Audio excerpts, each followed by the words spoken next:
विद्यालय के लिए जो नॉर्म्स आपने निर्धारित किया था, जो इसके लिए आपने जो शेड्यूल बनाए थे, क्या उसको पूरा किया? के पाठक जी से बहुत बड़ा सवाल है, या जो आप इसके लिए शेड्यूल निर्धारित है, अनुसूची जो निर्धारित की गई है विद्यालय के लिए मान और मानक, उसकी अनुसूची 19 और 25 के अंतर्गत जो बनाया गया है प्रावधान, उस प्रावधान के आप तीसरे कंडिका में गए हैं। उसमें जो उपकंडिका 3 है उसमें कार्य अवधि निर्धारित है कि विद्यालय के लिए 220 दिन का कार्य संचालन होना चाहिए। तो तीसरे बिंदु पर आप चलेगा और पहले और दूसरे बिंदु को कौन देखेगा? क्या के पाठक जी, आदरणीय के पाठक जी और शिक्षा विभाग के माननीय अधिकारी साहब लोग और माननीय मुख्यमंत्री जी और जो इन लोगों के समर्थक लोग हैं, ऐसे विद्वान लोग, क्या आप हमें बताएंगे कि गिनती जो सिखाई जाती है बच्चों को वह 3 से शुरू होती है, गिनती 1 से शुरू होती है? आप 3 पर तो चलेगा कि 3 में क्या लिखा हुआ है, 220 दिन स्कूल चलाओ, 220 दिन स्कूल चलाओ, 220 दिन स्कूल चलाओ, लेकिन 1 में क्या लिखा है, 2 में क्या लिखा है, यह भी तो बता दीजिए ना लोगों को। यह भी आरटी का पार्ट है। जब इसमें लिखा है कंडिका 1 में कहा है कि बच्चों का और शिक्षकों का अनुपात क्या होगा, छात्र शिक्षक अनुपात, और यह क्लास 1 to 5 के लिए है। प्राइमरी एजुकेशन को 1 to 5 और 6 to 8 के बीच में डिमार्केशन किया गया है। तो 1 to 5 के लिए जो मापदंड निर्धारित है, इसमें कहा गया है कि प्रत्येक प्राथमिक विद्यालय के लिए 1 to 5 के लिए एक अलग हेडमास्टर होगा। आदरणीय के पाठक जी बता दीजिए, बिहार के उस स्कूल का नाम हमें बता दीजिए जिस स्कूल में आपके पास में प्राइमरी स्कूल में कोई फुल फ्लेज्ड हेडमास्टर हो। आज तक प्राथमिक विद्यालय में 13 वर्षों के बाद भी किसी भी प्राथमिक विद्यालय में प्रधानाध्यापक आपके पास में नहीं है। इस फेल्योरेंस की जवाबदेही कौन लेगा? इस विफलता की जवाबदेही कौन लेगा? और यह हेडमास्टर कौन देगा? पहले तो मुंह खोल दीजिए। उन बच्चों को शिक्षक नहीं मिल पाए जहां पर बच्चों के लिए अनुपात निर्धारित किया गया था कि 60 बच्चे जहां तक होंगे 1 to 5 में, वहां 2 शिक्षक होंगे। 61 से 90 होंगे तो 3 शिक्षक होंगे। 91 से लेकर 120 शिक्षक 120 बच्चे होंगे, वहां 4 शिक्षक होंगे। क्राइटेरिया को फुलफिल क्यों नहीं किया? इसका जवाब कौन देगा?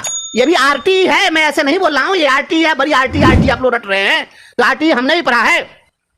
आप इस पर चर्चा क्यों नहीं कर रहे हैं? और जवाब देना चाहिए बिहार के रहनुमाओं को, माननीय मुख्यमंत्री, शिक्षा मंत्री और शिक्षा विभाग के एसीएस को और डायरेक्टर को, जितने पदाधिकारी उनको जवाब देना चाहिए कि जब इसमें आप जो अनुसूची बनाए, एक कंडिका का ख, उसमें 6ठी से 8वीं के बच्चों के लिए हर विषय के लिए अलग से शिक्षक देना है, विषयवार सब्जेक्ट वाइज टीचर देना है।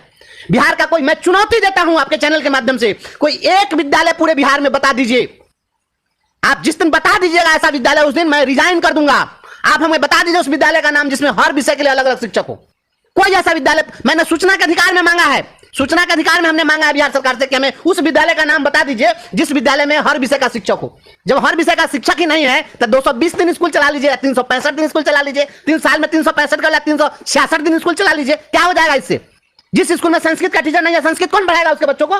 जिस विद्यालय में अंग्रेजी का शिक्षक नहीं है, कौन पढ़ाएगा उन बच्चों को? संस्कृत का मास्टर उर्दू पढ़ाएगा, उर्दू का मास्टर फारसी पढ़ाएगा। और आप बात करें शिक्षा का अधिकार अधिनियम की, या शिक्षा का अधिकार अधिनियम हम भी बने हैं, बताइए बच्चों को क्यों नहीं मिला? उतना ही नहीं, मापदंड आपने निर्धारित किया है, आपने बनाया ये कानून, हमने नहीं बनाया, सरकार बनाई है कानून। जब कानून बनाई तो आपने कहा कि हर विद्यालय में हम आपको कला शिक्षा, स्वास्थ्य और शारीरिक शिक्षा और कार्य शिक्षा के अंशकालिक शिक्षक देंगे। आज तक किसी अंशकालिक शिक्षक की व्यवस्था हुई क्या? पार्ट टाइम टीचर है कहीं पर? कला शिक्षा का है कोई शिक्षक? नाम भी कोई जानता है कि यह व्यवस्था है? मैं आपको यह बता दूं कि इसी शिक्षा का अधिकार अधिनियम के अंतर्गत लिखा हुआ है कि शिक्षा का अधिकार अधिनियम के तहत आप विद्यालयों में 10% से ज्यादा पद खाली नहीं रख सकते हैं। जितने पद होंगे उसका 10% से ज्यादा पद खाली आप नहीं रख सकते हैं। आप बताइए, अभी आप 2.25 लाख शिक्षकों की बहाली कर रहे हैं, कितना परसेंट खाली है? जिस राज्य के अंदर में 40% से ज्यादा शिक्षकों के पद खाली होंगे, वह शिक्षा का अधिकार अधिनियम की बात करेगा? यह कैसे हो सकता है? बिना हथियार का सिपाही कह दीजिए आप जाकर जंग जीत लीजिए, कैसे जीत लेगा? और इतना ही नहीं, शिक्षा का अधिकार अधिनियम यह भी कहता है कि हर बच्चे को मुफ्त में स्टेशनरी भी देना है। गार्जियन लोग जो आपके चैनल के माध्यम से हमें देख रहे हैं, उनको यह जानकारी होनी चाहिए। लोगों को सवाल करना चाहिए सरकार से, लोग मांगे सरकार से। बीतने के बाद में 50% बच्चा को किताब दे रहे हैं, और कॉपी और कलम कभी दिया गया है क्या? स्टेशनरी भी देना है या कॉपी और कलम, लेखन सामग्री भी उपलब्ध कराना है? कहीं उपलब्ध कराया गया क्या? नहीं उपलब्ध कराया गया, जी नहीं। और शिक्षा पर आप ढिढोरा पीटते हैं क्योंकि यहाँ के लोगों को पता नहीं है कि नियम नियमावली क्या है। शिक्षा की समझ किसी को है नहीं। अब पॉलिटिशियन जाकर के टीवी चैनल पर डिबेट करता है, उसको तो दिन भर झूठ सच बोलना है, उसको शिक्षा की समझ तो है नहीं। तो जिसको शिक्षा की समझ नहीं है वो शिक्षा पर डिबेट क्या करेगा? और जनता क्या समझ, जिसको कुछ पता ही नहीं है, जो सब दिन खेसारी लाल का गाना सुना है, उसको शास्त्रीय संगीत समझ में आएगा? तो नहीं आ सकता है ना। तो इस तरीके से ये ड्रामा किया जा रहा है। स्कूलों में पुस्तकालय देना है, देख लीजिए शिक्षा का अधिकार अधिनियम में पुस्तकालय भी उपलब्ध कराना है। उतना ही नहीं, खेल का मैदान भी उपलब्ध कराना है। विद्यालय में बाउंड्री की व्यवस्था करनी है। 13 साल में क्यों नहीं हुआ, इसका जवाब दे शिक्षा विभाग के अधिकारी।